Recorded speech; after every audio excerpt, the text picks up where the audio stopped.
So you said that you have your degree, your master's in human Yeah. relations. And I remember reading the first part, and I actually had wrote it down to where you were saying that the women in your life, your two moms, were the one who Uh, specifically taught you how to be a man. yeah. And I guess I'm going to, and I do this sometimes. I apologize. I'm going to say That's this, okay. but I kind of go deep into to ask to where were the male role Yeah. models in your life to show you Yeah. how in those relationships or how to treat a woman in a relationship. You understand what I'm saying? I Because sometimes understand. we mimic what Yep. we see, Yep. versus than what they say. Yeah. Yep.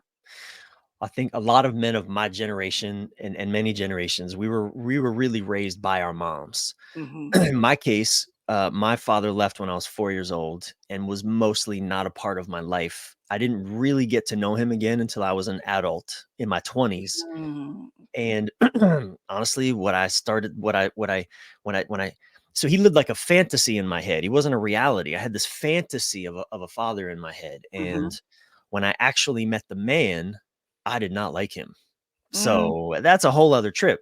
But Mhm. then I also, there were other men in my life, elders, but there was a lot of alcoholism.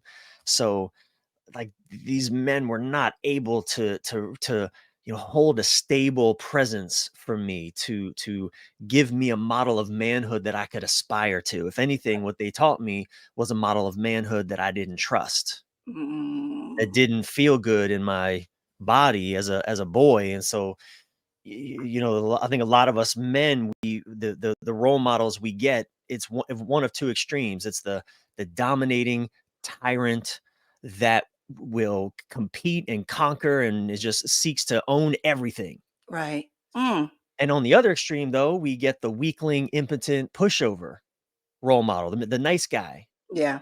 These are kind of the two extremes that men tend to be presented with, and neither of those are very attractive role models. Neither of those are, I don't think, on some deep level. Now, I know a lot of men will step into that dominating tyrant conqueror role because that's how we survive, right? That's how we create status. That's how we get what we think is coming to us, et cetera, et cetera.